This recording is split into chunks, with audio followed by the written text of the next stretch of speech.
সকল শিক্ষার্থীকে স্বাগত জানিয়ে শুরু করছি ম্যাথ ক্লাস। আজকে আমি ম্যাথ ক্লাসে চতুর্থ শ্রেণীর আমার গণিত চ্যাপ্টার 1 পেজ নম্বর হচ্ছে 4 নিজে করি মানের অধক্রমে অর্থাৎ বড় থেকে ছোট সাজাই।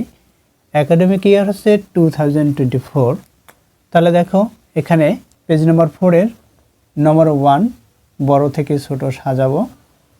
তাহলে লিখি নম্বর 1 এখানে দেওয়া আছে, লিখি দেওয়া আছে, যা দেওয়া আছে তাই তুলি। এখানে 2 1 0 কমা 2 1 9 কমা 2 1 6 এটা দেওয়া আছে।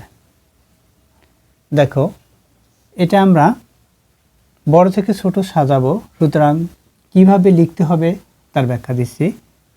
লিখি 2 1 0 অর্থাৎ 210 কমা 2 1 9 219 কমা 2 1 6 216। এখানে দেখো প্রত্যেকটি সংখ্যা 3 অঙ্ক বিশিষ্ট।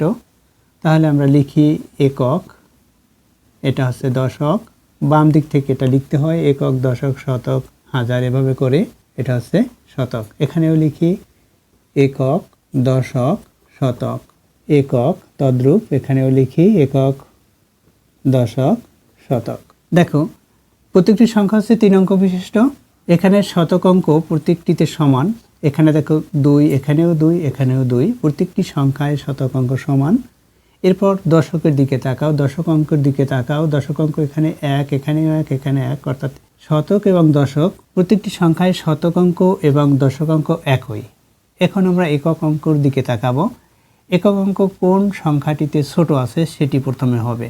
দেখো এখানে 0, 0-র চেয়ে ছোট নেই, সুতরাং এটাই হচ্ছে ছোট।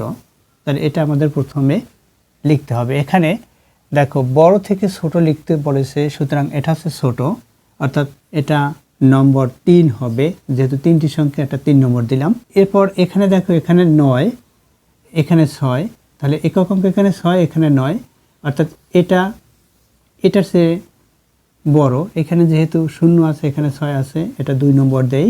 এটা হচ্ছে, তারপর এটা বাকি থাকে, এটা 1 নম্বর হবে। আমরা যেহেতু বড় থেকে ছোটোর দিকে সাজাবো, অর্থাৎ 1 নম্বর 2 নম্বর 3 নম্বর এভাবে করে লিখলে আমরা বড় থেকে ছোটো দিকে সাজাতে পারবো। অর্থাৎ এটা যেহেতু পেয়েছি সবচেয়ে ছোট, তারপর হচ্ছে এটা, তারপর হচ্ছে এটা। দেখো তাহলে লিখি, এখানে বড় থেকে ছোটোর দিকে সাজাতে বলছে বা মানের অধক্রম অনুসারে সাজাতে বলছে, তাহলে লিখি মানের অধক্রমে সাজিয়ে পাই। মানের অধক্রমে যেহেতু, অর্থাৎ বড় থেকে ছোট, তাহলে বড় হচ্ছে প্রথমে 1 নম্বরটি বড় ছিল, অর্থাৎ 219, এটা বড়, কমা, তারপর নম্বর 2 216 কমা নম্বর 3 210 হলো।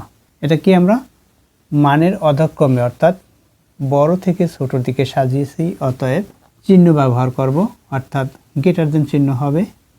লিখি 219 গ্রেটার দেন 216 গ্রেটার দেন, অর্থাৎ বৃহত্তম চিহ্ন হলো দেওয়া বা বৃহত্তর চিহ্ন 210, অর্থাৎ 219 বৃহত্তম, অর্থাৎ 216-র চেয়ে বৃহত্তম 219, আবার 210-এর চেয়ে বৃহত্তম 216, এভাবে লিখেছি। এরপর দেখো নম্বর 2, এখানে নম্বর 2তে দেওয়া আছে কি সেটা লিখি, বা দেয়া আছে লিখি, দেয়া আছে লিখি 458 কমা 471 কমা 498 লিখেছি।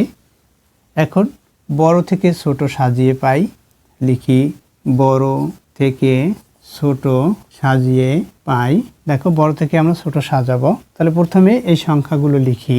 এখানে 4 5 8 4 7 1 4 9 8, এখানে লিখি একক দশক শতক। দেখো এখানে প্রত্যেকটি সংখ্যায় শতক অঙ্ক সমান।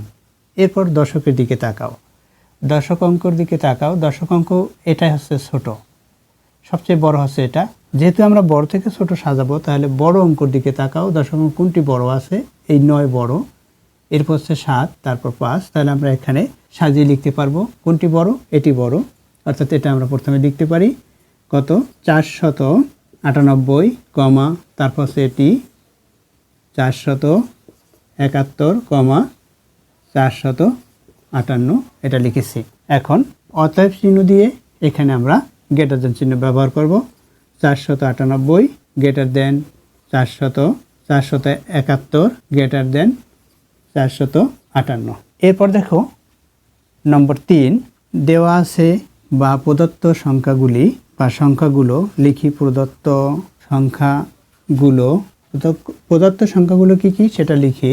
725,512,832। আমরা মানের অধক্রমে সাজাবো, তাহলে লিখি মানের অধক্রমে সাজিয়ে পাই।